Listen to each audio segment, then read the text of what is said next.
தமிழ் நேயர்களுக்கு வணக்கம் ராஜித்து. ஸோ இப்போ கூட சட்டமும் நீதியும் படத்துடைய குரு தான் ஜாயின் பண்ணியிருக்காங்க சரவணன் சார் அண்ட் அம்ரிதா அவர்கள். வணக்கம், எப்படி இருக்கீங்க? நல்லா இருக்கம்மா. நல்லா இருக்கமா. ரொம்ப சந்தோஷமா இருக்கு சார். கண்டென்ட் வைஸ் வந்து ரொம்ப ப்ராமிசிங்கா இருக்கு. நாங்களும் அந்த கிளிம்ஸ் எல்லாமே பார்த்தோம். ஸோ நிச்சயமா அந்த ஒரு காமன் மேனுடைய போராட்டம், அந்த ஸ்ட்ரகிள், விடாமுயற்சி பிளஸ் ஜஸ்டிஸ், இந்த மாதிரி நிறைய விஷயங்கள் எல்லாமே மக்கள் வந்து அது நிச்சயமா ஒரு நல்ல படைப்பா இருந்தா கொண்டாட தவறுனதே இல்லை. அப்படியான ஒரு நம்பிக்கை வந்து இந்த ட்ரெய்லர் பார்க்கும்போது வருது. ஸோ உங்களுக்கு 15 வருஷம் கழிச்சு ஒரு ஹீரோவா மறுபடியும் ஒரு கம்பேக் கொடுக்குறீங்க. ஒரு 15 இயர்ஸ் கேப் இருக்குல்ல சார், இதுல என்ன தாட் ப்ராசஸ் எல்லாம் போச்சு, என்ன மாதிரி சிந்தனைகள்லாம் வந்தது, அதை எப்படிலாம் வந்து கையாண்டீங்க சார்? ரொம்ப ரொம்ப கஷ்டம். இவ்வளவு வந்து 3 கேள்விகளை முடிக்க முடியாது நீங்க கேட்ட விஷயத்த. ரொம்ப பெரிய ஜேர்னி. திரும்பி பார்த்தா மலைக்கிற மாதிரி இருக்கு, திரும்பி பார்த்தா மயக்கம் வந்துடும், திரும்பி பார்த்தா மூச்சே நின்று போயிடும். அப்படியான சம்பவங்கள்லாம் இருக்கு. அதெல்லாம் சொல்லிட்டு இருக்க முடியாது. ஆனாலும் இவையெல்லாம் கடந்து போகும், இதுவும் கடந்து போகும், இதுவும் கடந்து போகும்னே வாழ்ந்துட்டே வந்து இத்தனை வருட காத்திருத்தலுக்கு பிறகு சட்டமும் நீதியும்னு ஒரு கதையை எடுத்துகிட்டு சூரிய பிரதாப் வர, அதை வந்து பிரபா ஓகே பண்ண, பாலாஜி டைரக்ட் பண்ண, கோகுல் வந்து கேமரா பண்ண, ஜி5 வந்து இதை ப்ரொமோட் பண்ண, அதை வந்து இப்படி வந்து பூமாக, அது வந்து கண்டிப்பாக இந்த படம் வந்து இந்த நேரத்தில் வரும், இப்படி வந்து இது பேர் வாங்குன்றது எனக்கு ஓரளவுக்கு தெரியும். ஆனால் அப்படிலாம் மாறி இப்படிலாம் வரும் அப்படின்லாம் தெரியாது. நான் காத்திருந்தேன் என்னன்னு தெரியாமல். ஆனால் இது வந்து எனக்கு ஒரு கை கொடுக்குற மாதிரி ஒரு என்னோடய ஆசைகளுக்கும் கனவுகளுக்கும் இப்போ விஷயம் சொல்லிக் கொடுக்குற மாதிரி ஒரு விஷயம் நடந்தது. அது மாதிரியான அந்த கதை தான் பிரதானம், அந்த கதாபாத்திரம் தான் பிரதானம். அவரை மையப்படுத்தி தான், அந்த சுந்தரமூர்த்தியை மையப்படுத்தி தான் அந்த கதை.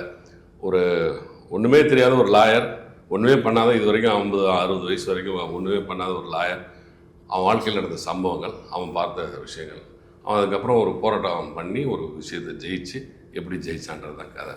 அது அழகாக இந்த தம்பிங்க நல்லா படம் எடுத்து அதை வந்து அழகாக ஆமாம் கண்டிப்பாக சார். எங்கள் வீட்டில் எல்லாருமே சொல்லுவாங்க, அவர் எப்படி இருந்த ஹீரோ தெரியுமா, எவ்வளோ பிடிக்கும் தெரியுமா, அவர் நடித்த படம் எல்லாமே அவருடைய கேரக்டரைசேஷன், அவருடைய ஆட்டிடியூட் எல்லாமே அப்படி இருக்கும் அப்படின்ற மாதிரி எல்லாமே அவங்க சொல்லி நான் கேள்விப்பட்டிருக்கேன். அந்த ஹீரோ அந்த ஒரு ஆட்டிடியூடை கேரி பண்ணுறதை எவ்வளோ மிஸ் பண்ணீங்க இத்தனை வருஷம்? இல்லை, நான் எப்போவுமே நான் ஹீரோவாக தான் நினைப்பேன். நான் இப்போ வெளியே போனாலும் இப்போ ரியல் லைஃப்லேயே நான் ஹீரோ தான். நான் ஹீரோ ஆகிறதுக்கு முன்னாடி நான் ஹீரோ தான். நான் காலேஜ்லேயே நான் வந்து ஆர்ட்ஸ் காலேஜில், சேலம் ஆர்ட்ஸ் காலேஜில் படித்தேன். நான் சேர்மன் எலெக்ஷன் ஜெயித்தேன். இன்னும் நிறைய விஷயங்கள் பண்ணியிருக்கேன். நான் கட்சியில் சேர்ந்துருக்கேன், என்னென்னோ பண்ணியிருக்கேன். என்னை சுற்றி ஒரே கூட்டமாக இருக்கேன். என்னை எல்லோரும் ஹீரோன்னு தான் கூடுவாங்க. அப்போயே நான் ஹீரோ. சினிமாலெலாம் ஹீரோ இல்லை, சினிமாவில் ஹீரோ ஆகிறதுக்கு முன்னாடியே ஹீரோ நான். அதனால் இப்போவும் நான் ஹீரோ தான். என் வீட்டுக்கு நான் ஹீரோ தான். ஆமாம், எனக்கு நான் ஹீரோ தான். நான் வெளியே போய் அப்பா கேரக்டர் நடிக்கிற விஜய் சேதுபதிக்கு இருந்தாலும் அங்கே போகிறப்பே நான் ஹீரோ மாதிரி தான் போவேன், ஹீரோ மாதிரி தான் வருவேன். அது வந்து என்னோடய இயல்பு. நான் இயல்பாகவே அப்படிப்பட்டேன். கண்டிப்பா கண்டிப்பா. அது கூடவே போறது. அண்ட் உங்களுடைய கேரக்டரும் வந்து கிட்டத்தட்ட 2 பேரும் ஸ்கிரீன் ஸ்பேஸ் ஷேர் பண்ணக்கூடிய அந்த நேரம் ரொம்ப அதிகமா இருக்கிற மாதிரி தெரியுது. பிளஸ் ரொம்ப யதார்த்தமான அந்த மீட்டர் மாறாம ரொம்ப ரியலிஸ்டிக்கா பண்ணக்கூடிய ஒரு ரோலா இது பார்க்கிறோம் இல்லையா? ஸோ அதை எப்படி ஜஸ்டிஃபை பண்ணீங்க? எமோஷன்ஸ் கேரி பண்றது முக்கியமான விஷயம் இந்த மாதிரி ஒரு சப்ஜெக்ட்ல, அதை நீங்க ஹேண்டில் பண்ணது? எமோஷன்ஸ் கேரி பண்ணணும். அதே சமயத்தில் அருணாங்கிற பொண்ணு சூரி சாராக இருக்கட்டும், பாலாஜி சாராக இருக்கட்டும், ரொம்ப இந்த கையாட்டி தலையாட்டிக்கெல்லாம் பேசுகிற பொண்ணு கிடையாது. அண்ட் கோர்ட் ரூமில் அப்படி பேசவும் மாட்டாங்க. ஸோ அந்த மாதிரி சில சேஞ்சஸ் சொன்னாங்க. இந்த பொண்ணோட கதாபாத்திரம் எப்படி இருக்கும், இவளோட பாடி லாங்குவேஜ் எப்படி இருக்கும், அதெல்லாம் சொன்னாங்க, ஹெல்ப் பண்ணாங்க. ஸோ அதை எவ்வளோ கன்சிஸ்டண்ட்டாக ஃபுல்லாக எடுத்துகிட்டு போக முடியுமோ நானும் எடுத்துகிட்டு போனேன். ஓகே. அந்த டீசர்ட் பார்க்கும்போதே வந்து சார் வந்து ரொம்ப யதார்த்தமா அவர் பண்ற நிறைய தவறுகளா இருக்கட்டும், லெத்தார்ஜிக்கா இருக்கிற சில கேரக்டர்ஸ் எல்லாமே, அதே மாதிரி நீங்களும் வந்து ஓகே நம்ம போய் ஒரு வேலை கத்துக்கணும் அப்படின்ற மாதிரி ஒரு இன்டென்ஷன்ல போய் சேர்றது, அது ரொம்பவே நம்பகத்தன்மையான ஒரு சில காட்சி அமைப்புகளா தெரிஞ்சது எங்களுக்கு பார்க்கும்போது. அதை நீங்க ஹேண்டில் பண்ண விதம் 2 பேருமே அந்த கெமிஸ்ட்ரின்னு சொல்லுவாங்க இல்லையா, அது எல்லா ஆக்டர்ஸ்குள்ளேயும் இருக்கும். நாட் ஒன்லி அது கப்புலா இருந்தாதான் கெமிஸ்ட்ரி அப்படின்னு கிடையாது, ஒரு ஃபாதர் டாட்டருக்குள்ள ஒரு பியூட்டிஃபுல்லான ஒரு பாண்டிங் இருக்கும் இல்லையா? ஸோ அப்படி உங்களுடைய ஆன் ஸ்கிரீன் பிரசன்ஸ் அதை பத்தி சொல்லுங்க. ஆக்சுவலாக சரவணன் சாருக்கு எங்கள் அப்பாவுக்கும் பழக்கம் முன்னாடியிலேருந்து. அவங்க அப்பா யாருன்னு சொல்லுங்க. உங்க அப்பா யாரு? அப்பா பேர் பானு பிரகாஷ். நிறைய வருஷத்துக்கு முன்னாடி படத்துலலாம் நடிச்சிருக்காரு. தலைவாசல், அமராவதி, கோல்மால் அதெல்லாம். ஸோ ஃபில்ம் இண்டஸ்ட்ரி மூலமாக சாருக்கும் அப்பாவுக்கும் பழக்கம். ஸோ நான் இந்த ப்ராஜெக்ட் பண்ணுறேன்னு சொன்னப்போவே அப்பா வந்து சொல்லு சார் கிட்ட பானு பிரகாஷ். அப்புறம் சொன்னும் போது உடனே சார் சொன்னார், இந்த மாதிரி ஒன்றா நடிச்சிருக்கோம், இதெல்லாம் பண்ணியிருக்கோம். அண்ட் அதனால ஒரு படம் அவங்க 2 பேரும் சேர்ந்து பண்ண ஒரு ப்ராஜெக்ட். ஸோ செட்டில் போய் சார் ஆல்ரெடி ரொம்ப கிரவுண்டடாக, ரொம்ப டவுன் டு தான் இருந்தார். இந்த மாதிரி விஷயங்கள் பேசி அண்ட் ரொம்ப கம்ஃபர்ட் கொடுத்தாரு as for me as a co actor. So அதுவான்னு தெரியல, நிஜமாக அந்த ஒரு ரொம்ப அருணாக்கும் சுந்தரமூர்த்திக்கும் அந்த ஃபாதர் டாட்டர் பாண்டு தான் இருக்கும். ஸோ அது நல்லா கன்வே ஆயிருக்கு ஸ்க்ரீனில். இந்த பொண்ணு அப்படியே மூடியா பயந்த மாதிரியே இருந்துட்டு இருந்துச்சு ஒரு 2 நாள். அப்புறம் நான் வந்து பேசிகிட்டு இருக்கும்போது சொன்னேன், யார்ப்பா அப்பா யார் என்னங்கிறத சொன்னோன்னே நான் அதுக்கப்புறம் அவங்க அப்பா நானும் என்ன படம் நடித்தோம் இல்லை கேட்டால், அதுக்கப்புறம் பயப்படாதப்பான்னு சொல்லி நான் சின்ன விஷயங்கள் சொன்னேன். நாங்கள் 2 பேரும் சின்ன விஷயங்கள் பேசுவேன், இப்படி பண்ணணும் இப்படி பண்ணணும். அதுக்கப்புறம் ரிலாக்ஸ் ஆகி ஜாலியாக இயல்பாகி அது வரைக்கும் கொஞ்சம் அப்படி அதுக்கப்புறம் சர்வசாதாரணமாக பண்ண ஆரம்பிச்சிச்சு. ரொம்ப அழகா லவபுல்லா அந்த கேரக்டர் பண்ணிருக்கு. நிச்சயமா. அதே மாதிரி உங்களுடைய கேரக்டரும் ரொம்ப இயல்பான கேரக்டர்ஸ், நிறைய மிஸ்டேக்ஸ் பண்றது, அதே மாதிரி அந்த மாதிரி ஒரு ஆட்கள் நிறைய பேர் ரியல் லைஃப்ல இருப்பாங்க இல்லையா? சைதாப்பேட்டை கோர்ட் வாசல் நிறைய கேரக்டர்ஸ் ஷேர் பண்ணி உட்கார்ந்திருக்காங்க. ஆமா. நீங்க யாரையாவது நினைச்ச அந்த மாதிரி கேரக்டர் வந்து ப்ரொஜெக்ட் பண்ணீங்களா, இல்ல எப்படி அதை ஹேண்டில் பண்ணீங்க? இல்ல, எனக்கு கோர்ட் வந்து பரிச்சயமானது. இவங்க வந்து கோர்ட்டை பார்த்ததில்லைன்னு சொன்ன மாதிரி நான் கோர்ட்டை நிறைய பார்த்துட்டேன். கோர்ட்டில் என் கேஸே இருக்குது, எனக்கு ஃபேமிலி கோர்ட் ப்ராப்ளம்லாம் இருக்குது. அதனால் எனக்கு வந்து வக்கீலுங்க நடைமுறை, ஜட்ஜை எப்படி மீட் பண்ணுறது எல்லாமே தெரியும், கோர்ட்டோட ப்ரொசீஜர்லாம் தெரியும். அதனால் அதை கொஞ்சம் மைண்டில் வச்சுக்கிட்டு அதுக்கப்புறம் நம்ம ரைட்டரும் டைரக்டர் இருக்காங்க, அவங்க சொல்கிறது, அவங்க வசனங்கள், அவங்க எழுதுகிற வசனங்கள் தான் நம்ம நடிப்பை கொண்டு வருது. நீங்கள் நல்லா நடிச்சிருக்கீங்கன்னு சொன்னால் நடிப்பு வேறு எங்கேயுமே கிடையாதுப்பா. அவர் எழுதி டயலாக் கொண்டு வந்துட்டாங்க, அவங்க டயலாக் எழுதுகிறப்பே எழுதி பார்க்குறப்பே அவங்க நடித்து பார்த்து தானே எழுதுவாங்க, பேசி பார்த்து தான் எழுதுவாங்க. அப்படி பார்க்குறப்ப அவங்களே டிசைட் பண்ணிடுவாங்க, இந்த இடத்துல இவர் இப்படி நடிக்கணும்னு சொல்லி அவங்க எழுதியிருப்பாங்க, அவங்க கற்பனை பண்ணியிருப்பாங்க. ஸோ அந்த கற்பனை நம்ம சிதைச்சிடவே கூடாது என்றைக்குமே. நீங்கள் எப்படி பண்ணீங்கன்னு நான் கேட்டுப்பேன், என்ன நினச்சி இந்த டைலாக் எழுதுனீங்கன்னு நான் கேட்டுப்பேன். அவங்க சொல்லி தருவாங்க. அப்படி சொல்லி தரப்பே இப்படி தானே பண்ணணும்னு நீங்கள் நினச்சிருக்கீங்க அப்படின்னு சொல்லி அவங்க சொல்கிறதையும் நான் செஞ்சு காமிக்கிறதையும் பண்ணிட்டா மிக்ஸ் பண்ணி கொடுத்தா ஓகே சார் நல்லா இருக்குன்றாங்க. ஸோ அவங்களுடைய சிந்தனையை நம்ம திருப்திப்படுத்தணும், அவங்களுடைய எழுத்து எல்லாமே. ஆமாம். ஓகே, 35 வருடங்களுக்கும் மேற்பட்ட இந்த ஜேர்னி சார், ஒரு கிட்டத்தட்ட ஒரு 3 டிகேட்ஸாக வந்து இந்த சினிமா துறையில் நீங்கள் இருந்திருக்கீங்க. இல்லை ஏதாவது ஒரு விஷயத்தை வந்து நான் மாற்றணும், பின்னாடி போய் அதை நான் சேஞ்ச் பண்ணணும்னு நினைக்கிறேன் அப்படின்ற மாதிரியான விஷயம் ஏதாவது இருக்கா? அது இத்தனை 35 இயர்ஸ் ஆஃப் சினிமா பயணத்தில் எதுவுமே இல்லை கண்ணா, எதுவுமே இல்லை, அப்படிலாம் எதுவுமே இல்லை. அது இல்லாமல் நம்மளால் தனி மனிதனாக எந்த விஷயத்தையும் மாற்றலாம் முடியாது. இங்கே பெரிய குழு இருக்குது, நிறைய பெரிய குரூப் இருக்குது, எல்லோரும் சேர்ந்து செஞ்சால் மட்டும்தான் முடியும். அது எல்லோரும் சேர்ந்து சினிமாக்கான விஷயங்கள் நான் ப்ரொடியூசர் கவுன்சில் சொல்கிறேன், டைரக்ஷன் கவுன்சில் யூனியன் சொல்கிறேன், ஃபெப்சி சொல்கிறேன், எல்லாத்தையும் சேர்த்து சொல்கிறேன். அதுக்காக சொல்கிறேன், எல்லாருமே சேர்ந்து செய்ய வேண்டியது சார் இது சினிமா. இது வந்து தனி ஒரு மனிதனால் செய்ய முடியாத, எதுவுமே செய்ய முடியாதுங்க. ஓகே, இதில் நிறைய, அதாவது இண்டஸ்ட்ரியை சேர்ந்த நண்பர்களாக இருக்கலாம், இல்லை இண்டஸ்ட்ரியில் உங்களுக்கு வந்து ஓரளவு தெரிஞ்ச சர்க்கிளாக இருக்கலாம். எப்போ ஒரு ஆபத்து அப்படின்னாலும் எனக்கு ஃபர்ஸ்ட் நின்னது அவங்க தான். அவங்க பண்ண அந்த விஷயத்தை நான் மறக்கவே மாட்டேன் இந்த ஜேர்னியில் அப்படின்னா யார் சொல்றது ஃபர்ஸ்ட் மைண்டுக்கு வருது? அப்படிலாம் எனக்கு எதுவுமே நடக்கல. ஆமாம், அது மாதிரி எதுவுமே குறிப்பிட்டு சொல்ல முடியாது, நடக்கல. எனக்கு வந்து சினிமா கொண்டு வந்தது எனக்கு லக்ஷ்மி அம்மாவும் சிவச்சந்திரன், டைரக்டர் சிவச்சந்திரன் அவர்களா. இன்றைக்கி வரைக்கும் அவங்கள நான் நினச்சி பார்த்துட்டே இருக்கேன், நான் நன்றியோடு இருக்கேன் அவங்களுக்கு. அவ்வளோதான், அவங்களை தொந்தரவு பண்ண மாட்டேன், அவ்வளோதான். மற்றபடி நினச்சிக்கிட்டே இருக்கீங்க. ஓகே, நீங்கள் ஒரு விஷயம் சொன்னீங்க, நான் வெளியே யாருக்கிட்டையும் அவ்வளோ வாய்ப்பு கேட்க மாட்டேன், நான் ஃபர்ஸ்ட் டைம் கேட்கறது வந்து நெல்சன் கிட்ட தான், ஜெயிலர் படத்துக்காக. ஆமாம், சாட்டிஸ்ஃபைடா ஜெயிலர்ல கிடைச்ச அந்த ஆப்பர்ச்சுனிட்டியா? நான் தலைவன் கூட ஒரு சீன் நடிச்சா கூட சாட்டிஸ்ஃபைடு தான் சொல்லுவேன். அவர் கூட சார் போஸ்ட் அப்படின்னு ஒரு போஸ்ட்மேன் கேரக்டர் கொடுத்தீங்கன்னா நீங்க வெளிப்படையா இதை சொல்றீங்க, நீங்களே வந்து ஒரு பெரிய ஹீரோவா இருந்து இப்போ அந்த ஒரு ஸ்டேஜர்ல இருக்கீங்க, உங்களுக்கு நம்ம இதை சொன்னா நம்மளுடைய இமேஜ் கொஞ்சம் இறங்கிடுமோ அப்படின்லாம் யோசிக்காம தலைவர் கூட ஒரு போஸ்ட் ஒரு சீன்ல வந்தாலே போதுன்ற மாதிரி எல்லா ஈகோவும் விட்டு சொல்றீங்களே. ஈகோவே எனக்கு இல்லவே இல்லைங்க, எனக்கு ஈகோவே எந்த நேரத்துலையும் எப்பவுமே இல்லை. அது யாராவது தப்பாக நினச்சிங்கன்னா இல்லை, எனக்கு எப்பவுமே எந்த இடத்துலையுமே இல்லை. தலைவர் முன்னாடிலாம் ஈகோ அது அதெல்லாம் ஒன்றுமே இல்லை. தலைவர்கிட்ட ஒரு சின்ன சீன் நடித்தா கூட போகிறோம். நான் ஹீரோவாக இருந்தேன், அதெல்லாம் வேற கதை. பட் என்றைக்கா இருந்தாலும் ரஜினி ரசிகன் தானே, அவரோட ரசிகன், அவருக்கு நான் கை தட்டினவன் தான். 90 வரைக்கும் நான் கை தட்டிட்டு தான் 91 வந்த வரைக்கும் ஹீரோவான பிறகும் நான் போய் ரஜினி படம்னா ஃபர்ஸ்ட் நாள் போய் படம் பார்த்துருவேன். எந்த படமாக இருந்தாலும் ஓடாத படம் கூட ஃபர்ஸ்ட் நாள் நான் உட்காந்துருவேன். ஆனால் ஜெயிலர் இவ்வளோ பெரிய பெஞ்ச் மார்க் செட் பண்ணணும்னு நினச்சி பார்த்தீங்கன்னா கிட்டத்தட்ட 600 கோடிக்கும் மேலே கலெக்ஷன், எல்லா இண்டஸ்ட்ரியும் சேர்ந்து கொண்டாடின ஒரு படம், தமிழ் இண்டஸ்ட்ரியே வந்து திரும்பி பார்க்க வச்ச ஒரு படமாக அமைஞ்சுது. எப்படி இருக்கும் உங்களுக்கு? நான் ஃபர்ஸ்ட் நாள் நெல்சனுக்கு காலையில் 8 மணிக்கு அமெரிக்காலேருந்து எனக்கு ஒருத்தன் ஃபோன் பண்ணான். துபாயிலேருந்து ஒரு ஃபோன் வந்துச்சு, மலேசியா சிங்கப்பூர்லேருந்து ஃபோன் வந்துச்சு, ஃபாரின்லேருந்து தான் ஃபோன் வந்துடும். எனக்கு படம் பார்த்துட்டா ஃபோன் வந்துடும். துபாயிலேருந்து எனக்கு ஹரிஷ்னு ஒரு பையன் ஃபோன் பண்ணான். மச்சான் என்னடா இப்படி இருக்கு அப்படின்ட்டான். நான் உடனே காலையில் 8 மணிக்கு நான் நெல்சனுக்கு ஃபோன் பண்ணி வாய்ஸ் போட்டேன், பிளாக் பஸ்டர் டைரக்டரே அப்படின்னு. பிளாக் பஸ்டர்ன்ற வார்த்தையை நான் தான் ஃபஸ்ட்டு சொன்னேன்.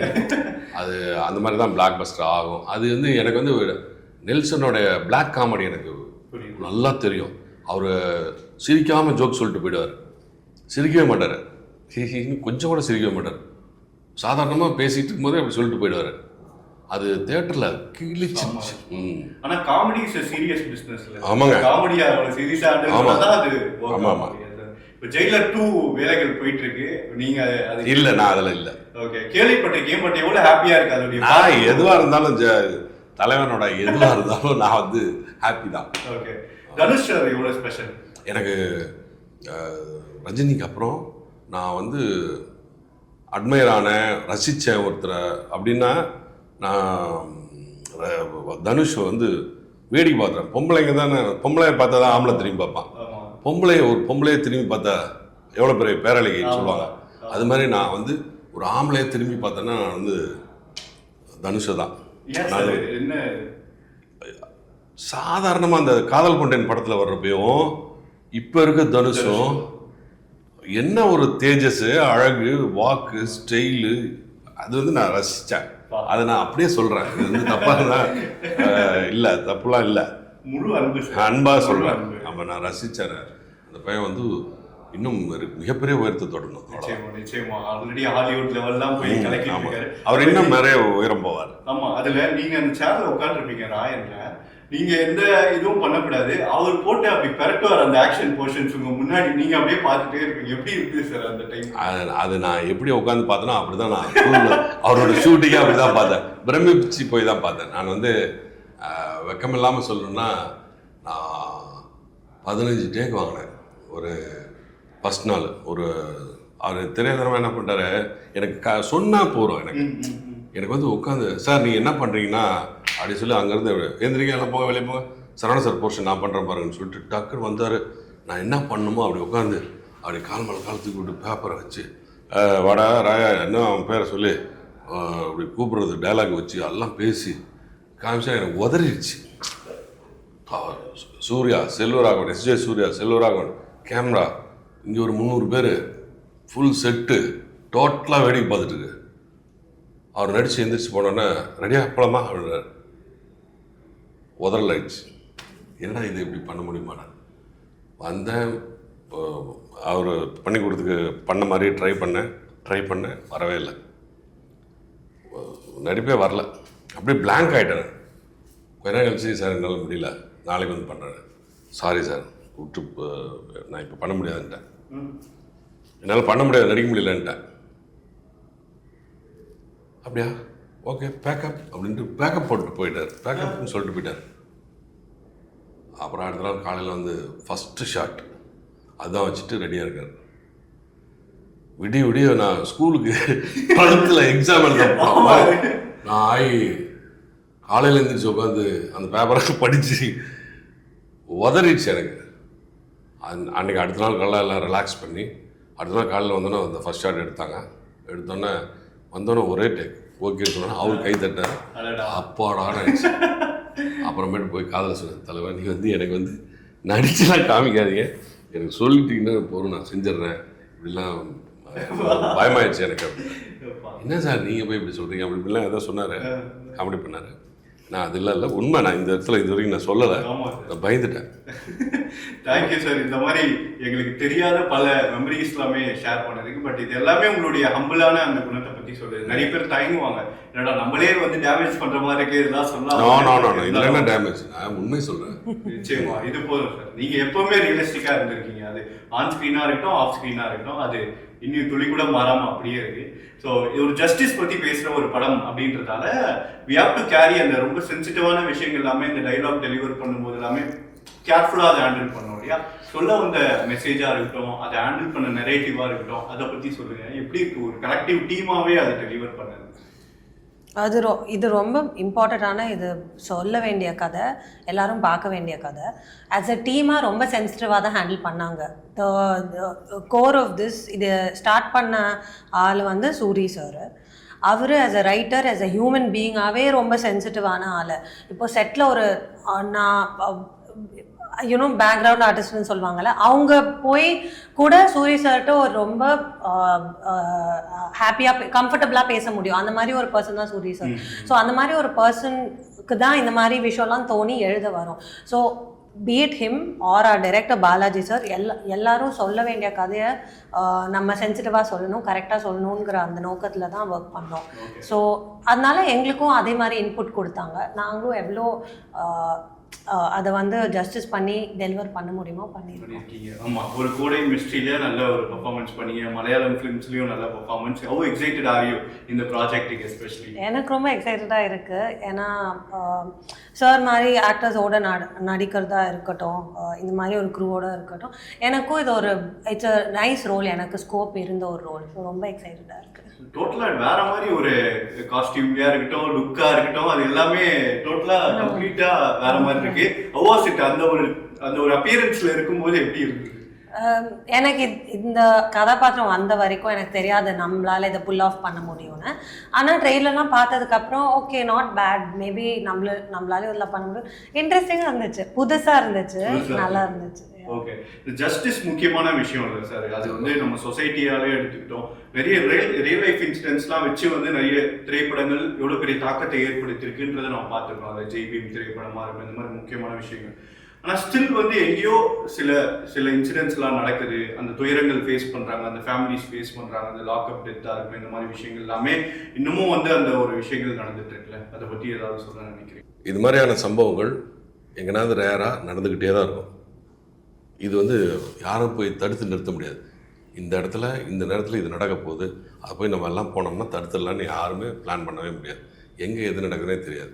இதே மாதிரி வந்து திரைப்படங்கள் ஏற்படுத்துகிற தாக்கம் மக்கள்கிட்ட எவ்வளோ பெருசாகி இருக்குன்னு நினைக்கிறீங்க? ஒரு படம் அதை பார்த்து ஓகே அது சொசைட்டியில் நடக்குதுன்னா அது வந்து இம்பாக்ட்ஃபுல்லாக ஒரு விஷயத்தை ஏற்படுத்துது மக்கள்கிட்ட அப்படின்ற ஒரு பாயிண்ட் எவ்வளோ பிலீவ் பண்ணுறீங்க சார்? நான் 100வது நாள்னு ஒரு படம், உங்களுக்குலாம் தெரியாது, நீங்கள்லாம் சின்ன பசங்க, மோகன் சார் நடித்தது, விஜயன் சார் நடிச்சிருப்பாங்க.